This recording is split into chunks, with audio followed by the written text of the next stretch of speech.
Berarti Bung Toel termasuk salah satu orang yang tidak setuju Yunus Nggak Nusi setuju. untuk dijadikan jabatan sekjen Iya, lagi. betul. Oh ya? Saya sih nggak setuju. Nggak setuju. Bersih-bersihnya di mana?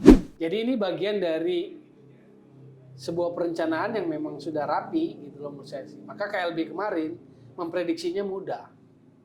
Oke. Ini ketua umum, ini wakil-wakilnya gitu. Lebih susah memprediksi pertandingan bola.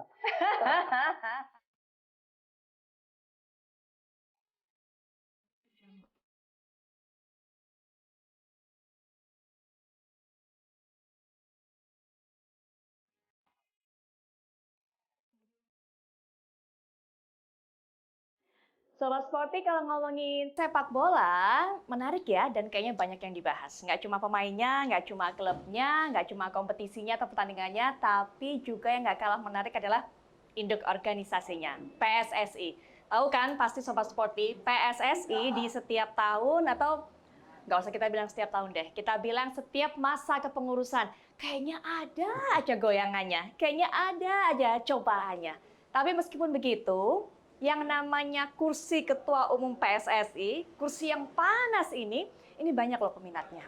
Kalau andai kata yang berminat adalah orang-orang yang memang dari awal berkecimpung di sepak bola, itu sudah biasa, itu nggak heran. Tapi kalau yang berminat kemudian ada dari institusi Polri, ada dari institusi TNI, bahkan juga menteri. Jadi Anda bisa bayangkan kan bagaimana daya tariknya, magnetnya dari kursi Ketua Umum PSSI ini. Dan juga katanya, nah ini saya bilang ya, saya tekankan, katanya, dugaannya, jabatan Ketua Umum PSSI adalah salah satu jabatan yang memerlukan restu dari istana. Jadi Presiden harus ACC. Bener nggak ya? Nah di episode pertama dari Sportify atau podcast Sportify ini, Sobat Sporty, saya akan ajak Sobat Sporty untuk bisa melihat kansnya PSSI di bawah dari kepemimpinan Ketua Umum yang baru, Menteri BUMN. Beliau kalau di bidang olahraga memang bukan baru. Kalau di basket kita mungkin, atau Anda yang suka basket, mengenal nama Erick Thohir mungkin lebih lama lagi. Tapi kalau yang sekarang-sekarang ini di dunia sepak bola, beliau juga pernah menjadi presiden Inter Milan. Kalau sekarang kalau saya tidak salah juga masih ada di belakang atau setidaknya memiliki saham Oxford United. Apa yang dibawa oleh seorang menteri, kemudian seorang pengusaha, yang artinya juga punya modal, kemudian juga seorang yang berpengalaman dan mengaku cinta olahraga. Erick Thohir ini di PSSI. Untuk bisa membahasnya, saya ingin sekali mendengarkan suara dari pecinta ataupun juga penikmat sepak bola. Tapi pecinta sepak bola yang saya ajak ngobrol dan yang akan saya dengarkan pendapatnya ini bukan sembarangan. Karena beliau lengkap. Kalau saya mungkin cuma bisa kasih separuh atau mungkin hanya 1/8 dari CV-nya. Karena beliau pernah di media, ngurusin olahraga, ada di PSSI juga. Bahkan kalau sekarang mungkin Asna masih tahu, beliau ini sering menjadi komentator dari pertandingan olahraga. Bung Toel, Tommy Welly. Bung Toel, selamat. Karena ini di YouTube pagi, siang, sore, malam, udah deh. Selamat Heri. Oke. Happy day. Bung Toel boleh salaman dulu. Iya. Lama nggak ketemu Bung Toel? Kabarnya Mbak Yu. Baik. Kabarnya alhamdulillah Sobat baik. lama. Bung Toel termasuk yang happy dengan hasil KLB kemarin? Saya nggak bisa memposisikan happy atau tidak happy. Karena kalau insan sepak bola, paham organisasi, paham aturan, ya nggak bisa posisinya happy atau tidak happy. Oke. Posisinya adalah? Ya ada kejadian yang mungkin nggak sesuai dengan pemikiran atau hati, tetapi kan sudah terjadi. Ini sudah seminggu lewat dari KLB. Betul. Ya. Betul. Ya, artinya Bung Toel bagaimana melihat akhirnya Erick Thohir ini kan memang sudah dari awal isunya santer begitu kan, bahkan sebelum KLB digelar bahwa Menteri BUMN ini berminat untuk bisa menjadi Ketua Umum PSSI. Ketika akhirnya kejadian, gimana? Apa yang di benak Bung Toel? Iya, sebetulnya sih saya sih nggak heran atau yang jadi Ketua Umum bahkan sampai Wakil Ketua Umum komposisi itu sudah bisa diprediksi gitu. Nggak seperti pertandingan bola agak susah memprediksinya. Kalau kemarin, kalau saya sendiri bisa memprediksi memang seperti ini kejadiannya. Ketua Umum Erick Thohir, Wakil Ketua Umum 2, Ratu Tisa dengan Menpora. Betul. Atau sebetulnya Ratu Tisanya 50-50 posisinya dengan Yunus Nusi lah. Jadi yang posisi jadinya Menpora, Zainuddin Amali. Yang satu lagi 50-50 antara Ratu Tisa dan Yunus Nusi. Itu prediksi saya dan kejadian sebetulnya kan. Jadi kalaupun yang agak janggal atau mengganjal itu misalnya pemilihan ulang wakil ketua umum. Oke. Itu akhirnya menurut saya sih mencederai keseluruhan KLB. Karena bagaimana perhitungan suara diprotes karena menimbulkan kisruh gitu kan. Lalu harus pemilihan ulang. Jadi kredibilitas KP ini menjadi diragukan, komite pemilihan. Karena faktor itu. Tapi ya sudahlah, sudah terjadi. Ini sudah jalan seminggu. Ya. Sekarang dalam seminggu ini kan sudah ada pergerakan. Betul. sudah Walau belum diperkirakan. maksimal. Cuma kan perlu kita cermati aja. Ada beberapa hal yang dilakukan oleh Ketum PSSI yang baru, Ya. Erick Thohir ini. Benar. Dari kemudian konferensi pers dengan Kapolri, ya kan? Ya. Artinya maunya ditindak tegas yang match fixing itu, Ya. ataupun juga yang mengatur skor. Kemudian juga ketemu dengan Sinteyong, Yes. ya kan? Kemudian yang terakhir juga kalau saya tidak salah nemenin Pak Jokowi juga, Pak Oh, Presiden iya. juga ngelihat ke IKN karena Iya. kabarnya nanti IKN itu akan dibangun pusat pelatihan untuk timnas dengan bantuan dana FIFA. Dari beberapa kegiatan yang terpantau oleh kita, saya yakin banyak yang nggak terpantaunya juga pasti ada, Iya, ya kan? iya, iya. Yang terpantau oleh media, Iya. bagaimana melihat? Sudah di track yang benarkah apa yang dilakukan oleh ketum baru ini? Publik melihat Erick Thohir kan nggak satu dimensi. Nggak sekedar ketua umum PSSI. Tapi juga seorang menteri yang punya goal, punya sasaran untuk 2024 kan. Jadi nggak bisa ditiadakan tuh. Bahwa publik melihat dimensi lain dari sosok Oke. Erick Thohir. Oke, berarti Jadi publik melihat Pak Ketum nggak tulus dong, gitu, Pak? Bukan, Untuk- dalam atau gimana? pergerakannya sebagai ketua umum PSSI, kalau saya sebagai pengamat mengatakan begini, jangan kepleset, jangan terjebak dalam pencitraan terus.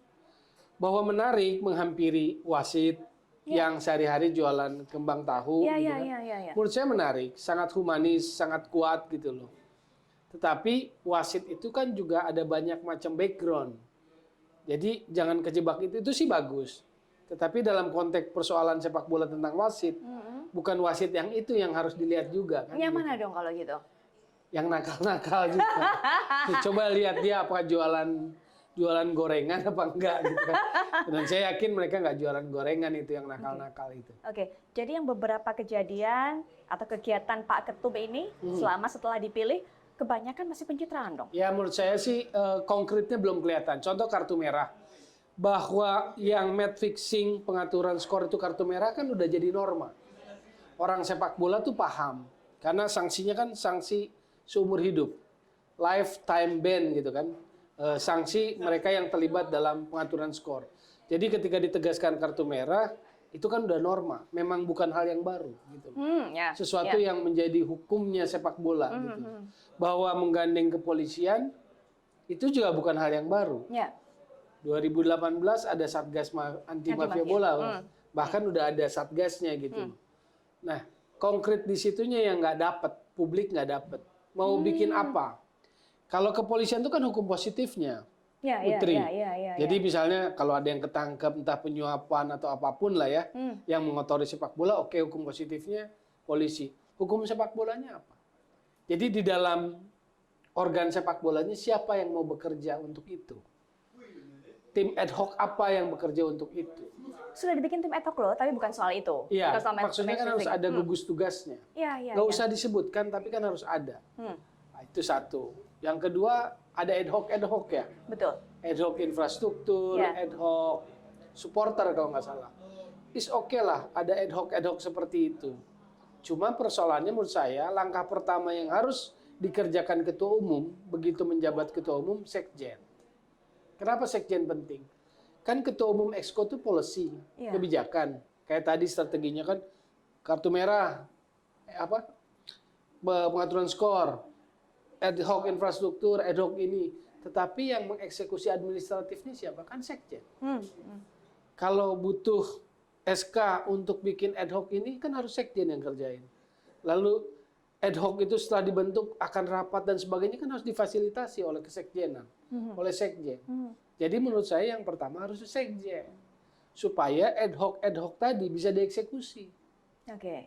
Jadi itu Karena kalau sekarang ad hoc itu kan baru sebatas omongan dan belum jadi apa-apa kan. betul. Karena belum bisa dieksekusi oleh sekjen. Jadi menurut saya dan lazimnya begitu, ketua umum itu selalu bawa sekjen, karena sekjen harus orang kepercayaannya. Oke. Karena statuta mengatakan begitu juga. Sekjen diangkat bahkan diberhentikan oleh ketua umum. Gitu. Sepersetujuan Exco lah gitu kan. Oke. Jadi menurut saya itu penting. Nah, kenapa ini penting? Karena publik punya tanda tanya, punya kecurigaan apakah Yunus Nusi yang akan jadi sekjen gitu. Sebagai balas jasa untuk apa ya? Aksi heroiknya lah gitu. Mundur. Yes. Itu perlu, ada balasan jasa perlu. Nah, kan karena waktu nonton Timnas, Zainuddin Amali mengatakan sekjennya Yunus Nusi tetap. Padahal kan harus dinyatakan definitif oleh ketua umum. Begitu terpilih, exco-nya udah ada, konferensi pers pertama menurut saya salah satunya itu. Karena yang mengeksekusi semua keputusan exco siapa? Yang area administratifnya, operasionalnya, eksekusinya siapa? Sekjen. Oke. Dia orang profesional kan. Nah, kalau sampai sekarang kan bagaimana mengeksekusinya? Oke. Lalu hal lain yang non teknis itu, trust publik kan harus dibangun. Ya. Nah, sementara publik curiga, menduga-duga, jangan-jangan sekjennya dia lagi, Yunus Nusi lagi. Emang kenapa kalau dia lagi? Ya kan kita nggak bisa menafikan bahwa publik bola tahu track recordnya negatif gitu loh. Orang bola udah paham gitu. Oke. Negatif. Ini Sementara menarik. KLB ini kan spiritnya kan perubahan. Orang ingin perubahan. Dipicu oleh tragedi Kanjuruhan. Betul. Lalu ada apa namanya? Rekomendasi TGIPF. KLB dipercepat. Artinya sebetulnya spiritnya perubahan. Ini menarik Bung Towel, tapi sebelum ke tadi soal perubahan, karena Ya. saya mau soroti itu soal perubahan.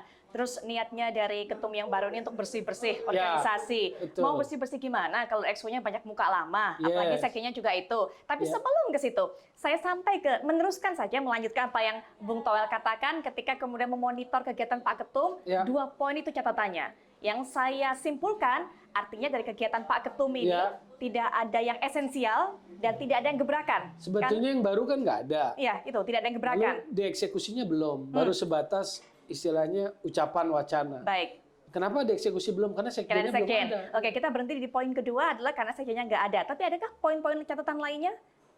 Poin-poin catatan lainnya yang bersih-bersih lah, yang ketiga sih penting. Oke, kita sampai kepada bersih-bersih, ya kan? Kalau bersih-bersih Ya. berarti nyambung juga ke tadi apa yang dikatakan Bung Towel gitu. Yap.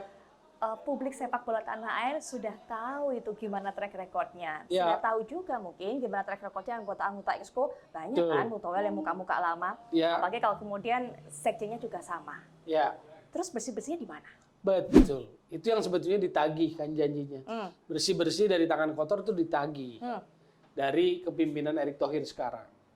Nah, itu agak sulit karena naiknya kemarin kan nggak bisa dipungkiri ada peran jasa mereka itu. Gimana coba perannya jasanya siapa sehingga kemudian niat bersih-bersihnya katanya sulit. Itu gimana sih Bung Towel? Karena KLB itu kan persoalan voter. Ya. Konsolidasi, menggalang, mengepul voter itu dilakukan oleh mereka-mereka yang dalam tanda kutip exco lama, pengurus-pengurus elit lama yang menguasai voter, yang mengarahkan ini.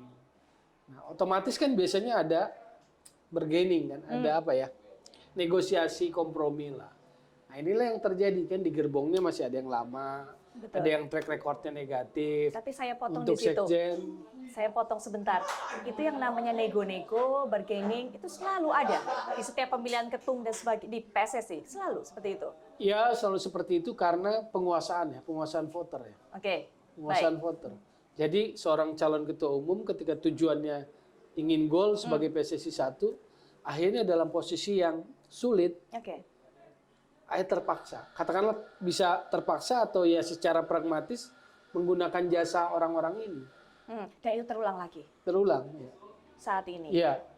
Berarti nggak Jasa Sekjen Yunus Nusi, jasa Juni Rahman dipakai, jasa Iwan Budianto dipakai. Makanya kemarin heboh kan, muncul foto Iwan Budianto dalam rapat bersama ketum dan waketum kan. Ada Iwan Budianto.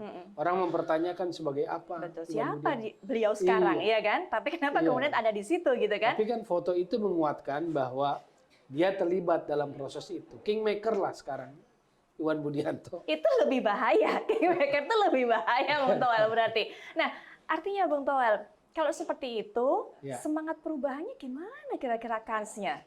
Nah ini yang masih ditunggu kan, mau dengan cara apa kan begitu. Sebetulnya keinginan publik sih kalau kita resapi, itu inginnya babat habis kan, yang baru aja. Toh dengan positioning Erick Thohir yang dekat dengan kekuasaan kan. Iya, iya. Keinginan publik sih itu. Betul. Gitu loh. Sayangnya Sayangnya sayangnya mungkin itu keinginan publik, keinginan masyarakat, Ya. keinginan orang-orang seperti saya, Ya. seperti Bung Toel dan juga seperti Sobat Sporty. Tapi itu bukan keinginan pemilik suara. Ya, pilihan pragmatisnya merangkul mereka kan, menggunakan mereka. Betul, betul. Bergandengan tangan mereka untuk sampai ke tujuan. Oke, itu kita masih tunggu artinya segala macam sekjen kita masih tunggu. Betul nggak saya tekan-tekan oleh Bung Toel balas Iya. jasa tadi. Kemudian juga soal Semoga salah, semoga prediksinya salah. tapi kalau lihat Tapi kansnya, kan harusnya kalau lihat begitu, ramalannya, kan? Saya ingat waktu Edi Rahmayadi terpilih langsung, pada saat kongres pun Edi Wellington sudah ada. Jadi berarti kan Edi Wellington sudah disiapkan oleh saya ingat saya dari situ Edi juga. Rahmayadi Iya, kan iya, untuk iya, jadi iya, sekjen ya. Itu kan lazimnya seperti itu. Baik, baik. Lazimnya sudah punya proyeksi lah. Kalau saya jadi ketua umum PSSI, jadi kalau kita optimis menang dalam kongres kan saya harus punya proyeksi dong. Betul. Siapa sekjen saya gitu. Betul, lazimnya sudah disetting. Siapa yang Yes. akan saya kasih jabatan ini? Iya. Gitu kan? Oke, kita masih menunggu soal sekjen dan benar nggak balas jasanya. Tapi soal kita bicara juga soal pendamping kanan kiri karena waketumnya dua. Berarti Ya, ini ya. kanan dan kiri begitu Ya. kan, cowok dan cewek. Betul, Zainuddin Amali dan juga Ratu Tisa. Ya. Gimana melihat mereka ini punya background yang satu Ratu Tisa juga kenyang di sepak bola. Kemudian Pak Zainuddin Amali juga adalah merupakan Menpora Ya. hingga saat ini, hingga kita syuting ini. Kita nggak tahu kalau besok kemudian surat pengunduran dirinya udah keluar ya, kita nggak tahu begitu tayang ya. Tapi beliau seperti itu, apa mungkin yang bisa dilakukan oleh kedua ini untuk bisa jadi booster bagi Pak Erick Thohir, bagi si ketum ini untuk bisa menjalankan programnya? Iya, mereka harusnya sih kolektif kolegial nih. Oke, ya. Exco ini 15 ini kan. Betul, betul. Walaupun presiden atau ketua itu punya privilege yang kuat lah secara leadership. Cuma saya menduga aja nih prediksi. Exco yang ini akan fokus pada 3 ini. Ketum dan wakil ketum, 2 wakil ketum. Akan sangat berpusat atau fokus pada ini. Maksudnya fokus ini yang kerja cuma 3 itu aja, Bung Toel, atau gimana? Bukan yang kerja. Semua kebijakan strategis penting munculnya dari sini.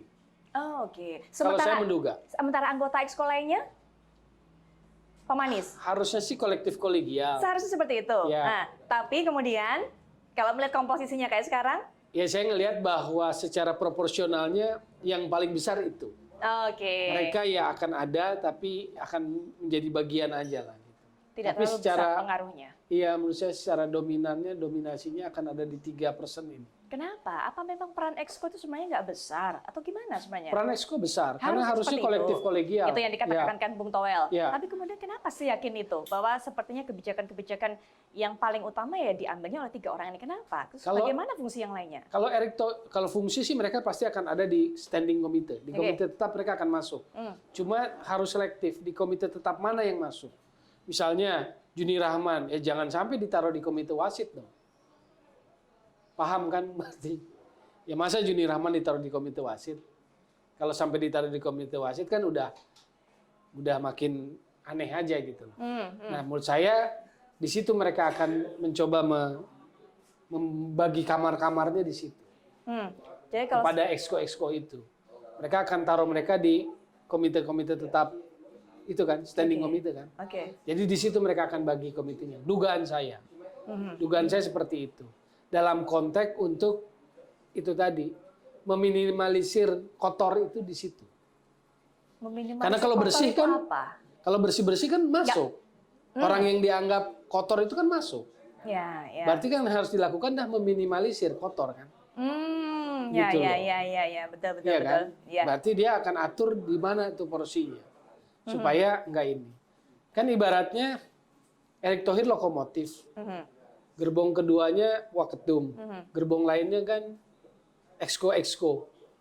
Nah, pengalaman kita sehebat-hebatnya tokoh, figur, lokomotif, 2 pengalaman terakhir jebol kan. Pangkostrat apa kurang seremnya ya Put? Itu dia. Nggak sampai juga 1 periode tuntas kan. Betul. Mohon maaf Digoyang ditendanglah di Bali Digoyang itu juga kan. itu ya. Terus. Jenderal bintang 3 polisi yang terakhir Iwan Bule sama juga kan nggak tuntas. Harusnya November tahun ini dipercepat kan. Iya, iya. Jadi saya pikir sekuat-kuatnya lokomotif dia harus punya gerbong yang sehat intinya. Tapi kalau gerbongnya penyakit, keropos itu yang bahaya. Maka sekarang tantangan Erick Thohir itu di situ. Oke, dengan jabatan seperti Erick Thohir, Ya, kapabilitasnya seorang Erick Thohir, ya, atau mungkin kalau saya tadi bilang di awal, support dari istana dan sebagainya, ya. bisa nggak dia mengkondisikan gerbongnya selalu menyupport dia? Sehingga tidak seperti ketua-ketua umum yang sebelumnya, yang selalu digoyang, padahal belum selesai masa kepemimpinannya. Kalau bicara ideal sepak bola kan nggak boleh berjalan berdasarkan kekuasaan atau politik, campur Ya. tangan politik. Itu betul. Sebetulnya Idealnya itu, tapi kita iya, ngomong, Bung iya. Toel, ya. Karena begitu berganti kekuasaan, pasti akan kena pengaruh. Pasti. Kalau figur pemimpin itu karena faktor kekuasaan, begitu kekuasaannya tidak ada dalam posisi itu kan bahaya. Sebetulnya sepak bola menghindarkan itu. Makanya dalam statuta ada pasal yang asas netralitas. Oke. Tidak ada campur tangan politik, tidak ada keberpihakan pada politik, tidak ada pengaruh politik. Supaya apa? Sepak bola di track sepak bola aja. Sebetulnya kan itu. Sebetulnya, sekali Tapi lagi. situasi saat ini ternyata kondisi real negara ini, bangsa ini belum bisa seperti itu. Artinya, kalau tahun depan ini pemilu 2024, gitu, Ya. ini bisa ya dari pemilu 2024 menggoyang kepengurusan PSSI yang sekarang ini bisa ya? Artinya sepak Kalau bola kemudian- akan menunggu hasil itu kan? Iya, Kan bisa begitu dong, akhirnya. bisa dong. Iya. Padahal harusnya nggak boleh. Harusnya dalam track lurus aja. Itu yang diidealkan, yang diamanahkan dalam statuta itu. Ya. Cuma kan enggak, ternyata enggak. Hmm. Baik. Senangnya iris-irisan aja gitu. Senangnya iris-irisan, senangnya Iya. sikut-sikutan, ya kan? Gandeng-gandengan. Yang tadinya disikut terus digandeng, ya Iya. itu banyak muntawalan seperti itu di kepengurusan Iya. PSSI kan? Akhirnya kan kongres kemarin seperti bukan kongres olahraga gitu. Seperti apa dong kalau gitu? Ya seperti kongres Orpol atau Ormas gitu. Iya kan? Apa ya? Marwah olahraganya kan nggak muncul. Mungkin di beberapa orang, di beberapa figur muncul. Oke, Iya. ya tapi Tapi overall kan enggak lah ya. kalau gitu dengan komposisi yang kita miliki sekarang di PSSI, Bung Toel sudah memberikan segala macam banyak catatannya. Ya, Apa dong yang bisa kita harapkan dari Pak Ketum yang sekarang? saya pikir aksesnya sih kelihatan ya. Besar. Kalau istilah anak muda satset lah gitu. Training ground kan langsung kan dieksekusi. Betul. Sesuatu yang diidam-idamkan lah untuk akselerasi tim nasional. Cuman supaya nggak bias, supaya publik bola dapat pengetahuan yang lengkap. Kalau dulu kan disebut oleh Erick Thohir pembiayaannya FIFA. Nah, cuman supaya jangan bias, jangan salah paham, jangan salah pengertian. Kalau beberapa tahun lalu zaman Sepp Blatter bukan Gianni Infantino yang sekarang, itu kalau bantuan FIFA untuk infrastruktur namanya Goal Project. Goal Project. Goal Oke. Project. Goal Project ya. Itu infrastruktur. Tapi sejak peralihan kepemimpinan Sepp Blatter ke Gianni Infantino, namanya FIFA Forward. Oke. Jadi masing-masing member itu federasi punya kebutuhan yang berbeda. Nah, misalnya PSSI mengajukannya infrastruktur, namanya training ground, lokasinya di IKN itu. Ya. Nah, itu proses administrasinya harus jalan dulu. Kan Erick Thohir baru seminggu jadi ini. Dan Betul. akhirnya kan kita mempertanyakan, oke lah punya lobby yang bagus, hubungan yang bagus dengan presiden, tapi kan administrasi tetap harus jalan. Meski akan dibiayai oleh FIFA, kan administrasi harus jalan. Sementara sekjen definitif siapa sih? Yang akan memproses surat menyurat dengan FIFA, lalu FIFA akan memverifikasi dulu data dari lahan atau lokasi tempat training ground itu. Karena biasanya bentuk bantuannya adalah lapangan, pembangunan lapangan. Misalnya butuh lapangan sintetis, dia akan bikin. Gitu loh. Dengan misalnya lampunya atau sebagainya. Nah, kalau ini kan diberitakan sampai 8, biasanya FIFA nggak akan langsung sampai 8. Bertahap lah, 1, 2 gitu loh. Biasanya muncul. Jadi saya lihat ini, ya betul bahwa FIFA nanti seperti dibilang Erick Thohir akan support, Ya. tetapi ini lebih kepada pendanaan dalam negeri sendiri. Pemerintah lah. Kalau saya lihatnya ujung-ujungnya seperti itu. karena 8 yang mau Kan dibikin. 8, betul. 8 di lahan yang seluas. Karena dalam proses verifikasinya, Goal Project itu, bahkan sekarang namanya FIFA Forward, itu pasti dia akan verifikasi administrasi lahannya dulu. Kalau artinya gitu, rencana 8 dari FIFA juga tidak akan disupport semuanya karena banyak kan prosesnya Kalau segala saya lihat macam. kan biasanya Iya. 1 atau 2 lah. Nah, seperti itu kan? Itu kan langsung 8. 8 Ya. kan? Nah, akhirnya bakal kejadian nggak? Karena nggak mudah juga bagi pemerintah kita untuk kemudian menyediakan subsidi seperti itu, ya kan? Pak Jokowi kemarin bilang termasuk pada saat ikan itu mengatakan Indonesia ini dari hasil verifikasinya 22 betul, Bung Toel ya. 22 stadion itu rusak. 5 diantaranya parah. Ya, Begitu bisa kan hasil jadi. verifikasi Iya, kan, iya. ya kan? Artinya kan selama ini juga terjadi pembiaran, begitu Betul. kan? Itu. Betul. Tapi ya kemudian ketika ini punya target betul, ingin memulai semuanya yang baru di ibu kota negara yang baru juga, targetnya begitu banyak. Masalahnya hanya sebatas omongan Ya. atau bakal kejadian nggak sih kalau balik-baliknya ternyata mayoritas support dananya dari pemerintah juga? Ya, itu kan sebetulnya tadi menjawab figur Ketua Umum Erick Thohir. Itu dia. Yang dekat dengan pemerintah, yang ada di kekuasaan, maka aksesnya menjadi cepat kan. Bicara training ground, 2-3 hari kemudian sudah ada di IKN bersama Presiden. Oke. Lahannya ditunjuk, perencanaannya 8 lapangan. Yang saya mau sampaikan adalah publik jangan bias karena disampaikan itu akan pembiayaan FIFA. Ya, betul. Nah, sepengetahuan saya, FIFA dulu Goal Project, sekarang FIFA Forward. Ya, Memang akan membiayai. betul. Cuman dia akan melalui proses verifikasi dulu. Administrasi dan sebagainya, lahan itu milik siapa dan sebagainya. Supaya lahan itu tetap akan jadi milik federasi siapapun ketuanya kan begitu. Betul. Siapapun pengurusnya. Itu yang pertama. Kedua, kebiasaannya itu nggak akan langsung sampai 8 langsung. Ya, tadi Bung Seingat Toel ada cerita. saya. Karena dia harus menaungi anggotanya yang 211 itu kan. Betul. Banyak yang harus Banyak dibantu. yang minta juga Iya kan? Betul. Jadi ya step by step, satu Ya persatu. biasanya 1. Mana jadi maksimal prioritas, 2, betul kan? Ini Oke. kan 8. Jadi saya melihat bahwa ada kemungkinan sebetulnya itu negara yang support langsung. Baik, tadi berarti sampai di poin apa sih yang ditunggu dari Erick Thohir? Apa kelebihannya adalah masalah Itu akses? tadi, ya. Ada poin-poin berikutnya yang bisa kita tunggu, kita harapkan dari ketum baru ini? Ya, hal lainnya adalah saya pikir PR-PR PSSI harus diberesin. Nah, Apa ini aja sih itu, Bung masih Toel? harus menunggu ya. Apa aja itu, Bung Toel? PR itu kan berarti satu yang pertama menurut saya sih organisasi balik bersih-bersih tadi. Kepengurusan yang transparan, profesional, itu harus dibuktikan. Gitu loh. Jadi dia harus bisa jaga betul kamar-kamar mana gitu yang supaya sensitivitas publik, rasa sensitif publik itu nggak tercoreng lah.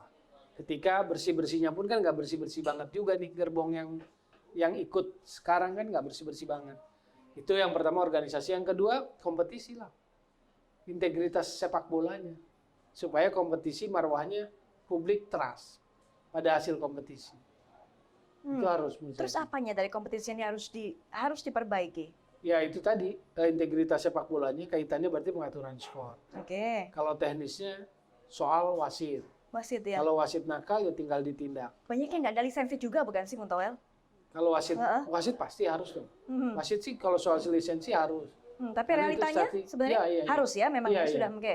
Persoalannya adalah penguasaan pada wasit, penguasaan pada perangkat pertandingan. Ini yang non teknis.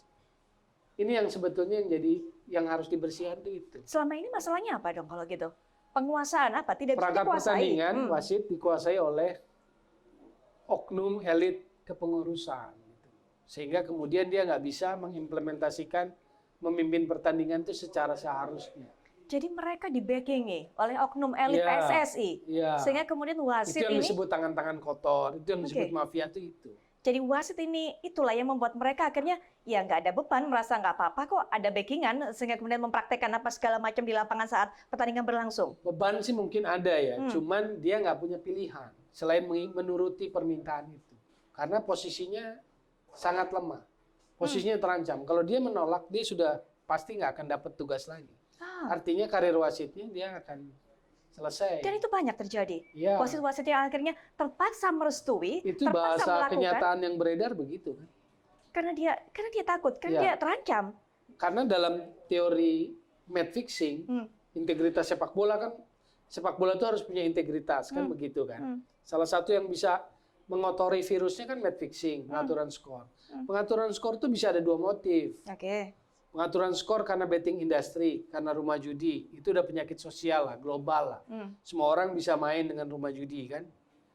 Nah, tapi yang paling parah adalah match fixing yang related sama sporting. Apa itu related sporting?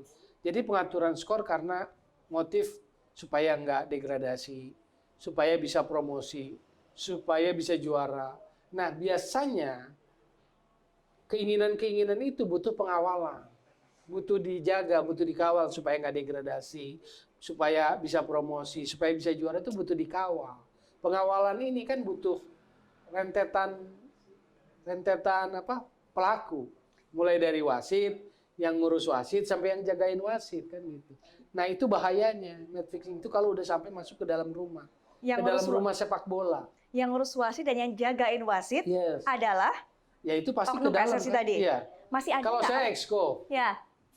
Mbak Putri wakil ketua umum, saya ditaruh sebagai komite wasit. Bung Toel pimpin wasit ya, jaga wasit bersih ya, biar integritas kompetisinya bagus, segala macam keributan di lapangan nggak ada. Tapi kalau saya nakal, saya dapat order, dapat ordernya dari klub. ya, ini juga dari siapapun. Sobat sportif perlu tahu ordernya dari mana klub, biasanya. ya, misalnya ingin karena tujuan sporting tadi kan, supaya nggak degradasi, supaya apa? Kan berarti saya tinggal ngatur ke koordinator wasit, ke wasit gitu kan kurang lebih kayak begitu.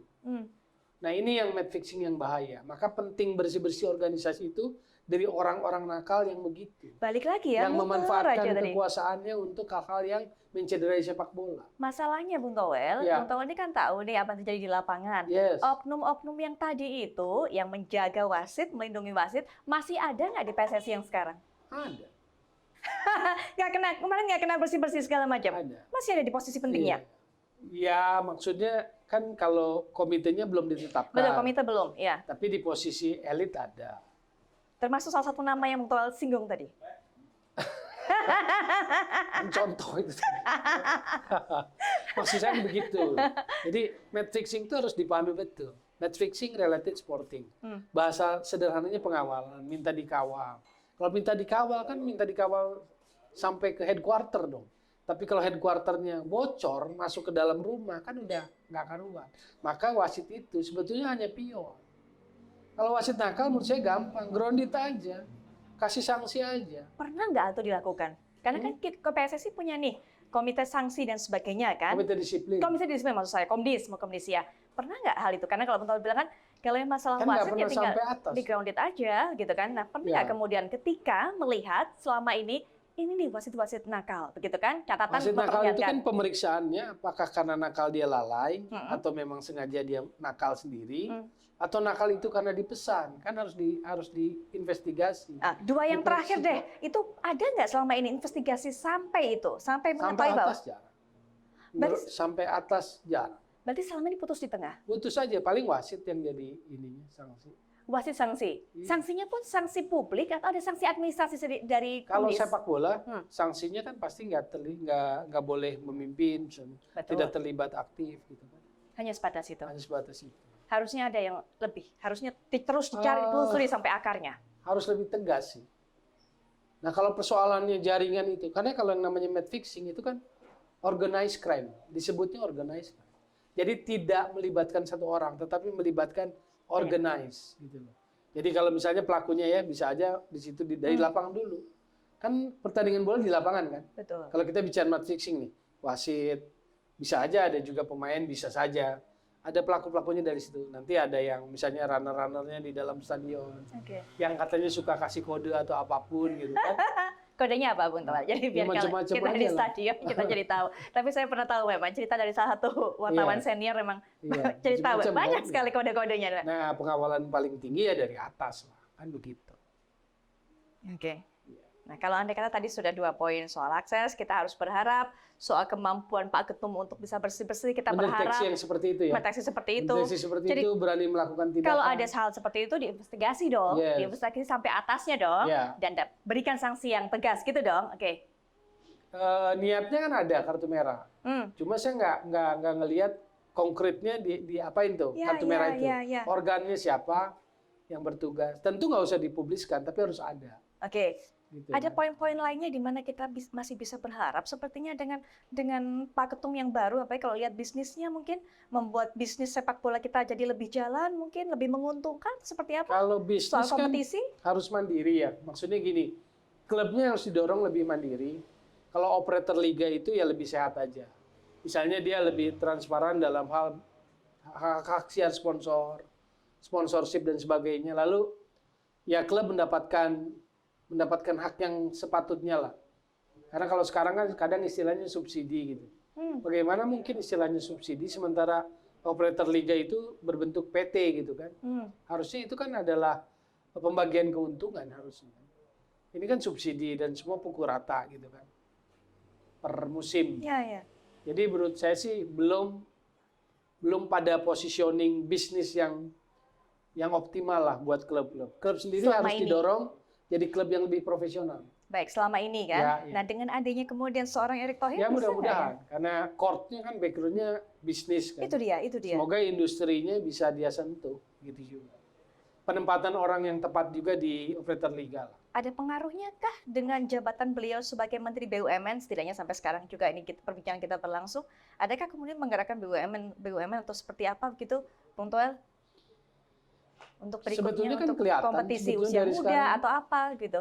Adakah mungkin yang lebih begitu dengan kehadiran beliau? Ya mungkin memudahkan ya. Walaupun kan kalau kita lihat sebetulnya BUMN kan bukan miliknya Erick Thohir, kan miliknya negara kan. Betul. Tapi dengan dia sebagai menteri, kalau itu bisa mengakselerasi perkembangan sepak bola ya konteksnya itu ya. Betul. Tapi kalau konteksnya yang masih perkeliruan ya repot lah. Nanti hilang figur, hilang juga kan.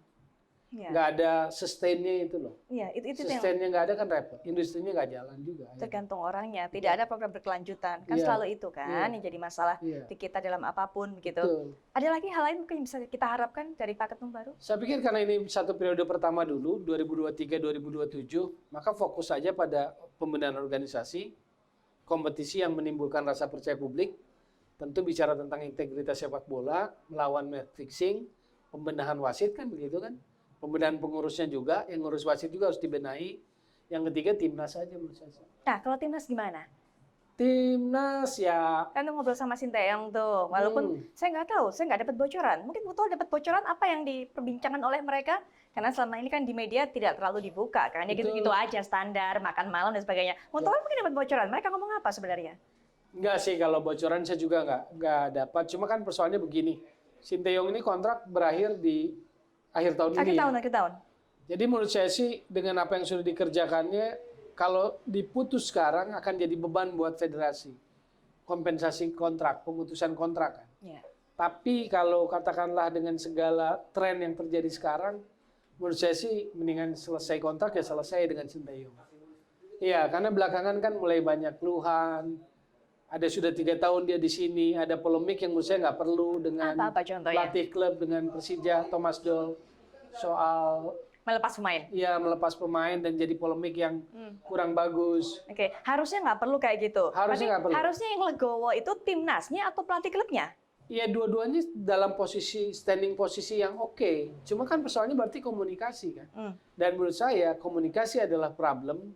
Sinteyong dengan pelatih klub adalah problem selama ini. Karena mungkin saya lihat dalam kepengurusan sebelumnya sangat di backup oleh Ketua Umum PSSI Iwan Bule. Mantan Ketua Umum lah kalau sekarang kan ya. Sinteyong dapat support yang kuat. Sehingga saya lihat bahwa komunikasi pelatih tim nasional dengan pelatih klub itu nggak jalan. Padahal ini penting. Dia harus komunikasikan kebutuhannya. Dia titip pemain-pemain yang selama ini ada di timnas. Dia mau lihat perkembangannya seperti apa. Caranya apa? Komunikasi. Dan ketika polemik kemarin Thomas Doll dengan Sinteyong yang kebablasan sampai kemana-mana itu, akhirnya kan Nova ya yang maju kan.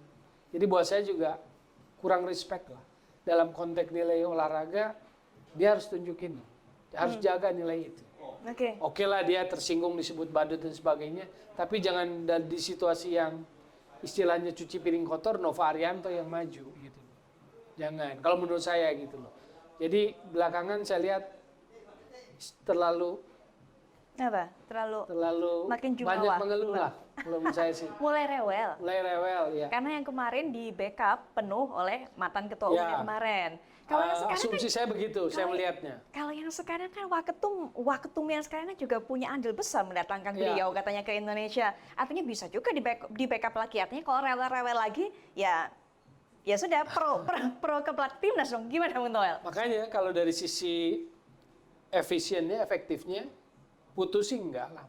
Katakan begini, Maret ini U20 di Uzbekistan kan Piala Asia. Kalau hasilnya jeblok, berani enggak ambil keputusan yang sangat kuat misalnya melepas Sinteyong? Kan saya menduga nggak berani. Betul, ada Pildun kan di Ada Mei-nya. Piala Dunia dan harus ada kompensasi uang Ya itu yang. terhadap kontak Sinteyong. Kedua, mungkin proses mencari pelatih, walaupun itu bisa dilakukan. Makanya saya lihat kan dibentuk lagi BTN supaya nggak langsung kepada ada layer teknik. Kalau kita exco itu pelatih, maka ada layer teknik dulu, ada BTN. Jadi kalau ada apa-apa kan exco minta laporannya dari BTN. Banyak tim nih nasional. pelatih kita, bla bla bla bla bla gitu kan sebelum ambil keputusan. Kalau kemarin kan langsung periode kemarin kan langsung ya exco kepada Sinteyong. Itu betul. Gitu. Betul. Jadi Bung Toel nggak tahu ya kira-kira perbincangan itu apa ada harapannya disampaikan ketum atau justru sedang janjian untuk memperpanjang kontrak, nggak ya? Nggak dapat Nggak, info-info kalau ya? sampai perjanjian sih saya nggak rasa nggak terlalu gegabah nanti karena akan ada BTN yang dibentuk. BTN dibentuk harus dikasih otoritas dong, dikasih wewenang dong. Kalau perpanjang kontrak dan sebagainya urusan ketum, ya buat apa ada BTN kan? Jadi Bung Toel termasuk BTN yang itu menyambut baik adanya dihidupkannya kembali BTN ini. Iya, karena untuk menilai kinerja teknis harus orang teknis juga. Harus orang yang biasa memahami technical. Bukan yang sama lisensi atau bukan, tetapi orang technical lah. Yang ngurusi segala macamnya gitu loh. Nah inilah yang nanti akan memberikan laporan yang komprehensif buat exco. Ketum kan bukan orang teknik. Bukan orang bola yang sangat 100% pure bola kan. Iya, Kebanyakan begitu. Mau Edi Ramayadi, mau Iwan Bule, enggak kan? betul. Jadi dia harus dapat insight dari orang teknik. Kalau enggak ya repot kan. Baik, itu soal timnas, Ya. terutama timnas muda, soal pelatih juga. Timnas senior? Ya sama sebetulnya itu kan satu Ya, rangkaian. karena- Oke, tergantung Dan pelatihnya padat juga. tahun ini kan padat. Betul, Maret U20 Asia, Mei Asia SEA Games Kamboja, pertengahan 20 Mei sampai Juninya Piala Dunia U20, Betul. Juni ke Julinya Piala Asia yang senior.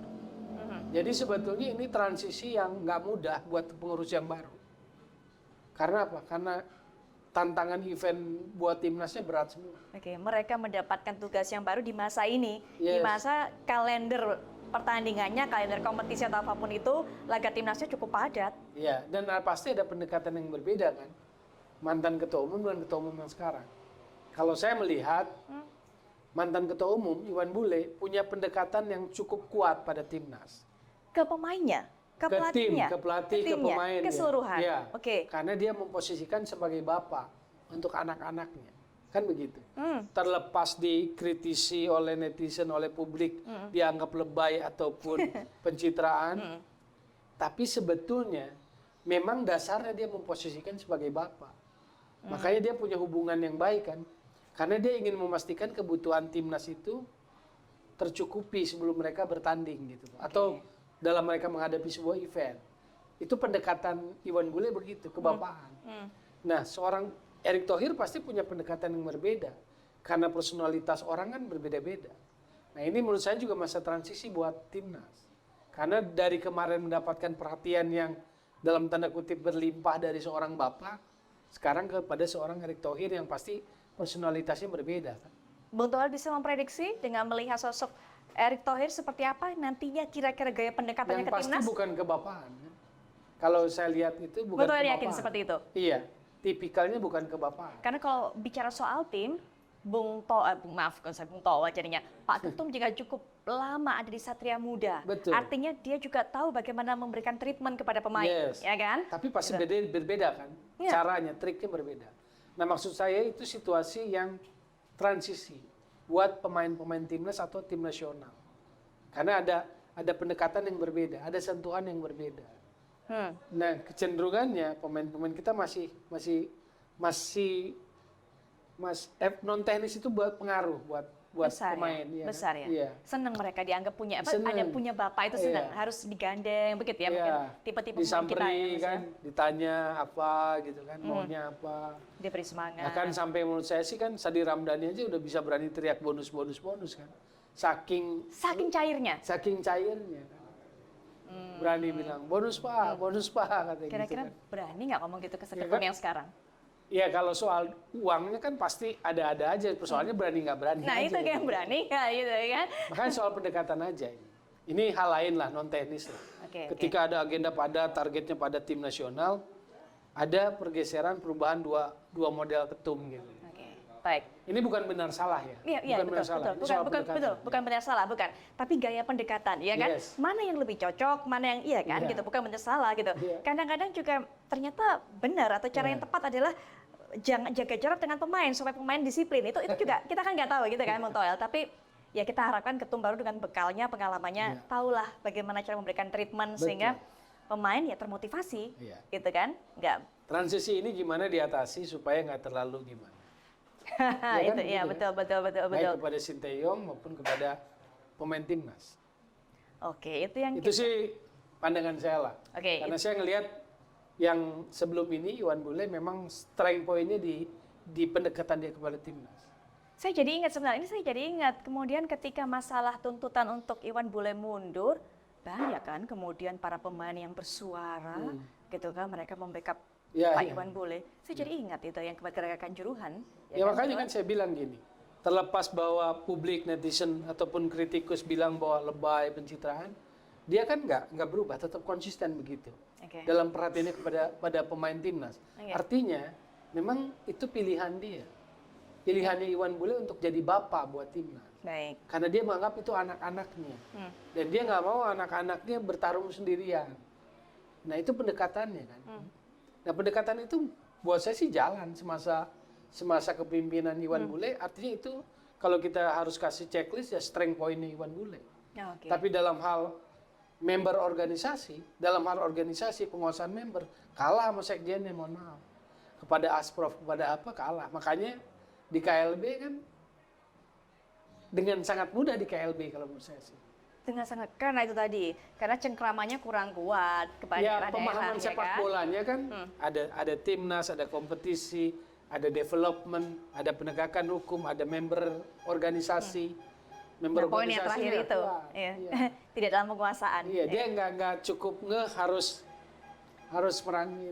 Men-treatment pemain bisa, men-treatment member nggak bisa. Treatment voter kurang inilah. Jadi Pak Yunus Nusi yang lebih bisa men-treatment Ternyata mereka. itu yang jago kan, karena ketua hitumnya nggak jamah itu dia yang jamah di situ. Lalu klaim kan mau KLB 27 suara katanya dukung dia. Pede banget kan. Padahal Dia ngukur sepatu, akhirnya saya merasa tidak lebih baik katanya. Terus dari luar teriak, kenapa nggak dari awal mundur bos katanya. terus kalau kayak gitu masih ini pantas cocok dijadikan sekjen. Ya makanya kan saya menunggu itu dengan segala macam terobosan yang mau dibuat, Oke. itu bisa dieksekusi kalau sekjen ada. Oke, kita semua sudah bahas kira-kira bagaimana penilaian dari Bung Toel Ke terhadap Putri lah sekjen. Kita dorong ke Erick Thohir ya.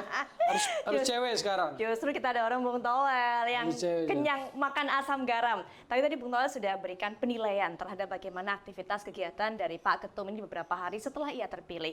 Kemudian apa yang harus kita tunggu dari Pak Ketum ini juga sudah dikatakan oleh Bung Toel. Kemudian Bung Toel mungkin bisa diberikan informasi. Mungkin nih saya harapkan apa yang dikatakan Bung Toel bisa jadi pandangan bagi Pak Ketum ataupun juga orang PSSI nanti yang bisa melihat ini. Apa yang harus dilakukan? Oke kan, karena kalau tadi saya bilang, Bung Toel bilang ya saya sempat sarikan, nggak esensial, bukan gebrakan, bukan hal baru begitu kan. Oke, yang pertama memilih sekjen. Ya. Oke, setelah itu apa kira-kira? Kalau dibikin step by step-nya runtutannya. Pembagian komite buat exco. Karena Oke. di situ publik bisa lihat bahwa ketua umum sedang berusaha mengarah ke bersih-bersih atau tidak gitu. Oke, Ya baik. kan? Karena komite tetap itu penting. Mhm, Itu diketuai oleh exco. mhm. Setelah itu timnas, agenda yang terdekat, dan kompetisi. Itu aja dulu, karena satu periode dulu kita lihat. betul. Nggak usah muluk-muluk. Nggak usah, itu dia maksud Nggak saya. usah muluk-muluk. Nggak usah muluk-muluk. Iya. Jadi kita bicara match fixing dan sebagainya begitu kan. Tapi bagaimana kemudian dia menaruh orang-orang yang Betul. akan menindak match fixing itu, Iya. ya kan? Itu. Oke, satu lagi mungkin soal roadmap persepak bolaan tanah air yang katanya juga akan mau dibuat ke depannya, gimana? Roadmap udah banyak. Ya, Roadmap udah banyak. Katanya udah banyak ya? Blueprint dari zaman Nurdin juga udah banyak dan bagus. Tulisan sih bagus semua. Bagus, Implementasi aja. Karena sebetulnya template sepak bola kan nggak susah. FIFA, AFC semua ada template-nya. Tinggal dikerjain aja. Misalnya kompetisi yang integritas gimana ya, hindari dari itu, dari tikus-tikus nakal. Jadi kalau perlu dari rumahnya bersih dulu. Oke. Itu yang repot kan. Yakin itu bisa akan terwujud. Oke, kalau bersih-bersih semuanya kan tadi sudah dikatakan oleh Bung Toel, kayaknya enggak. Tapi meminimalisir paling tidak gerakannya si sapu ini itu minggirin kotoran-kotoran lah. Sehingga yang tengah, walaupun kotorannya nggak bisa diangkut ke tempat sampah semua, tapi setidaknya yang tengah ini kosong. Yakin nggak dengan Pak Erick Thohir? Makanya saya menunggu penempatan exco dalam komite tetap. Kita harus tunggu ya. Tapi kita tidak bisa jawab sekarang. Dan sekjen, penting. Berarti kita tidak bisa jawab Kalau sekarang. Kalau sekjennya Yunus Nusi ya wassalam. Begitu, yakin toh? Ya berarti kan balas jasa. Berarti kan nggak linear dengan bersih-bersih dong. Berarti Bung Toel termasuk salah satu orang yang tidak setuju Yunus Nusi untuk dijadikan jabatan sekjen lagi? Betul. Oh ya? Saya sih nggak setuju. Nggak setuju? Bersih-bersihnya di mana? Oke. Bersih-bersihnya di mana? Lalu sekjen seperti apa yang harusnya ada? Setidaknya kalau Bung Toel tahu dari nama-nama yang kita punya. Kalau bisa calonkan sebut satu nama oke, atau sebut beberapa nama oke, tapi setidaknya sosok seperti apa yang kita harus butuhkan? Paling enggak, sekjen orangnya ketum lah. Penting orangnya ketua umum, supaya tidak terjadi pengkhianatan. Kenapa? Supaya membedakan organisasi olahraga, PSSI dengan organisasi politik dan ormas. Sekjen itu orang profesional, digaji, dia diangkat dan diberhentikan oleh ketum dengan persetujuan exco. Jadi dia harus tegak lurus dengan ketum. Kalau dia pengkhianat, dia main nakal di belakang layar, ini organisasi nggak stabil. Ini yang terjadi sebelumnya. Iya, kan begitu. Begitu. Lagi timnas kumpulin voter gitu kan. Voter Asprof dikumpulin gitu. Nggak bagus buat kultur buat budaya sepak bolanya nggak bagus. Buat organisasinya nggak bagus. Publik nggak akan pernah percaya, trust publik nggak akan pernah naik gitu loh. Jadi nggak usah pakai polling-polling, Putri, kalau PSSI. Iya, nggak usah nunggu ada tragedi Kanjuruhan kasih polling. Ya pasti jeblok. Nggak ada tragedi Kanjuruhan aja kalau polling PSSI pasti jeblok kok. Iya nggak? Karena komunikasi publiknya jelek. Apa ya? Lalu transparansinya ngobrol sama Bung Toel ini bikin saya tuh jadi ingat momen-momen segala yang sudah dilakukan PSSI. Kalau bilang komunikasi jelek, saya jadi ingat bagaimana caranya PSSI kemudian melalui media sosialnya mengkomunikasikan kegiatan mereka dengan Presiden FIFA ketika tanding bola. Harusnya itu bisa jadi sebuah apa ya? Yang menunjukkan kepedulian. Waktu itu kan kejadiannya setelah Kanjuruhan terjadi. Betul. Tapi kemudian karena menurut saya karena salah mengkomunikasikannya, akhirnya itu dicap event hura-hura, ya kan? Padahal ya mungkin itu bukan seperti aslinya kan permintaan Gianni Infantino. Maksud saya itu. Bukan tidak berbela sungkawa, bukan tidak berduka dengan korban, dengan tragedi. Tapi kan Gianni Infantino sebagai FIFA ingin sepak bolanya harus tetap jalan, tetap dijaga kan betul. Tapi kan nggak bisa dikomunikasikan itu. Itu mas saya. Padahal maksudnya message-nya FIFA adalah kebangkitan, ya kan? Nah, itu hal-hal yang sepertinya dikoreksi. Saya bilang nggak usah polling PSSI itu. Jangan begitu ada tragedi Kanjuruhan ada polling gitu kan. Udah pasti jeblok. Karena tanpa ada tragedi Kanjuruhan pun ada polling PSSI di situasi normal pasti jelek. Persepsi publiknya pasti jelek. Karena komunikasi publik PSSI buruk. Kan begitu. Lagi kalau sekjennya Yunus Nusi. Saya nggak ikut-ikut. Saya cuma ingin dengar pancing Bung Toel, tapi Bung Toel yang bilang ya, Sobat Sporty, saya nggak ikut-ikut. Tapi itu tadi. Karena itu tadi image penting gitu kan. Trust itu penting. Keterbukaan itu penting. Dan itu yang selalu gagal dibangun oleh PSSI. Oke. Kita tadi sudah lihat bagaimana evaluasi dari Bung Toel, kegiatan Pak Ketum, termasuk juga memberikan pandangan ke depannya ini kira-kira atau langkah-langkah dalam beberapa hari ke depan apa yang harus diambil, apa yang harus dibentuk. Untuk bisa menilai bagaimana kemudian komitmen Ketum PSSI untuk bisa mewujudkan semua tujuannya yang tadi sudah kita singgung terus, match fixing lah dibenahi, bersih-bersih lah, ina itu segala macam, termasuk juga kepedulian terhadap timnas, memang butuh waktu. Tidak bisa kita simpulkan sekarang, kan? Tidak bisa kita nilai sekarang. Kita tunggu pergerakan Ketum PSSI berikutnya. Terakhir mungkin penutup, Bung Toel. Ya, saya sih yang penting organisasi dulu. Karena kalau organisasi benar, Maka kalau kompetisi kan proses. Match fixing juga bagian dari proses. Timnas juga proses gitu. Apalagi ini kan periodenya 2023-2027. Erick Thohir, Ketua Umum PSSI, lebih awal sudah mengimajinkan dirinya akan masuk dalam kontestasi capres atau cawapres. Maka di akhir periode tahun ini kan akan mungkin kalau ikut kontestasi itu berarti mundur dong dari PSSI. Kan nggak boleh. Statuta PSSI mengatakan itu kan. Nggak bisa terlibat dalam itu politik. Maka yang akhirnya naik siapa? Wakil Ketua Umum yang paling senior kan. Makanya kemarin kok yang pertama poin suara pemilihan ulang kan yang tinggi itu 54, Zainuddin Amali 44. Kan logikanya Waketum 1 Tisa, Waketum 2 Zainuddin Amali, tapi positioningnya ditukar. Waketum 1-nya Zainuddin Amali, Waketum 2-nya Tisa. Ini kan juga ajaib gitu loh. Mengganjal dari proses demokrasi KLB PSSI. Berarti belum dari awal sudah ada yang ganjel dong. Gimana kemudian ke depannya? Jadi belum pikirannya adalah bahwa kalau ketua umum berhalangan siapa yang menggantikan, kan di situ.